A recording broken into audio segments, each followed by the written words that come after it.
tentang salat ghaib. Yang dimaksud salat ghaib adalah salat jenazah. Salat jenazah hanya saja jenazahnya tidak didapati di tempatnya. Jenazahnya ada di tempat lain, di kota lain atau di wilayah lain. Dan maksud dari salat ghaib ini adalah mendoakan dan memohonkan ampunan bagi jenazah. Sehingga salat ghaib itu sama dengan salat jenazah yang jenazahnya tidak didapati di tempat tersebut. Terkait tentang masyru'iyah atau disyariatkannya salat ghaib, para ulama memiliki 3 pendapat. Imam Asy-Syafi'i dan juga Imam Ahmad berpendapat bahwa salat ghaib disyariatkan, dan dalam hal ini mereka berdalil dengan sebuah hadis dari Abu Hurairah radhiyallahu anhu bahwasanya Rasulullah sallallahu alaihi wasallam mengkhabarkan kepada para sahabatnya tentang kematian Najasyi pada hari meninggalnya. Kemudian beliau keluar ke tempat salat dan membariskan para sahabatnya, kemudian bertakbir 4 kali takbir. Hadis riwayat Al-Bukhari dan Muslim. Sedangkan pendapat dari mazhab Hanafi dan Maliki bahwa salat ghaib ini tidak disyariatkan. Adapun salatnya Rasulullah sallallahu alaihi wasallam untuk Najasyi, salat beliau atas jenazah Najasyi, Raja Habasyah, maka itu adalah kekhususan beliau. Salah satu kekhususan beliau sallallahu alaihi wasallam yang tidak berlaku bagi segenap umatnya. Akan tetapi pendapat ini dijawab oleh para ulama jumhur bahwa untuk menetapkan bahwa suatu amal atau suatu sunnah itu khusus untuk beliau, untuk Rasulullah sallallahu alaihi wasallam, ini membutuhkan suatu dalil, dan dalam hal ini tidak didapati dalil kekhususan. Kemudian pendapat Imam Ahmad dalam salah satu riwayatnya bahwa salat ghaib disyariatkan, yakni dianjurkan atas seorang jenazah, jenazah muslim yang memiliki keutamaan dan jasa serta manfaat bagi kaum muslimin.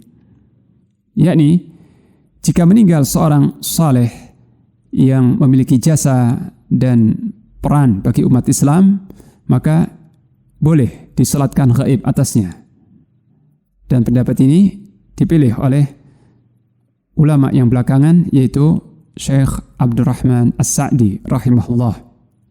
Dan di antara 3 pendapat ini yang rajih insyaallah adalah pendapat ketiga, yaitu salat ghaib memang disyariatkan, memang dianjurkan untuk jenazah tokoh-tokoh muslim yang berpengaruh besar bagi kaum muslimin, memiliki jasa keutamaan bagi umat Islam, seperti seorang alim yang ilmunya bermanfaat untuk kaum muslimin secara umum, atau seorang mujahid yang perjuangannya bermanfaat untuk umat, atau seorang pedagang kaya raya yang hartanya sangat bermanfaat bagi proyek-proyek kemajuan umat. Untuk mereka itulah salat ghaib disyariatkan. Adapun kaifiat salat ghaib atau tata cara salat ghaib sama dengan salat jenazah pada umumnya. Jadi salat ghaib caranya sama dengan salat jenazah, yaitu dilakukan dengan 4 kali takbir, menghadap ke kiblat, meskipun tidak ada jenazah di depannya, tapi meniatkan dalam hati mensalatkan jenazah si fulan. Kemudian 4 kali takbir.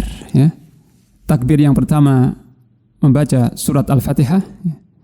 Kemudian setelah takbir yang kedua berselawat kepada Rasulullah sallallahu alaihi wasallam, dan selawat yang paling utama adalah seperti pada tasyahud akhir, Allahumma salli ala Muhammad wa ala ali Muhammad kama sallaita ala Ibrahim wa ala ali Ibrahim innaka Hamidum Majid, dan seterusnya.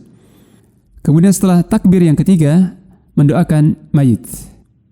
Jika mayit tersebut seorang laki-laki, maka boleh mendoakan sebagaimana yang dilakukan oleh Rasulullah atau dicontohkan oleh Rasulullah sallallahu alaihi wasallam, yaitu Allahumma ighfir lahu warhamhu wa'afihi wa'fu anhu wa akrim nuzulahu wa wasi' mudkhalahu waghsilhu bil ma'i wal thalji wal barad wa naqqihi minal khataaya kama yunaqqa ath-thawbul abyadu minad danas. Allahumma abdilhu daran khairan min darihi wa ahlan khairan min ahlihi. Allahumma adkhilhu al-jannah wa a'idhhu min adzabil qabr wa min fitnatin nar. Dan Jika jenazahnya seorang perempuan, maka lafadznya dirubah, Allahumma ighfir laha, Allahumma ighfir laha warhamha wa'afiha wa'fu anha wa akrim nuzulaha wa wasi' mudkhalaha, dan seterusnya. Kemudian takbir yang keempat, setelah takbir yang keempat, berdoa untuk jenazah dan untuk kita semua seperti berdoa, Allahumma la tahrimna ajrahu wa la taftinna ba'dahu waghfirillahumma lana wa lahu. Setelah itu salam, ya. Mengakhiri salat gaib dengan salam. Nah, demikian lebih kurang kaifiat salat gaib. Wallahu a'lam. Kalimatan habibatan illa ar-Rahman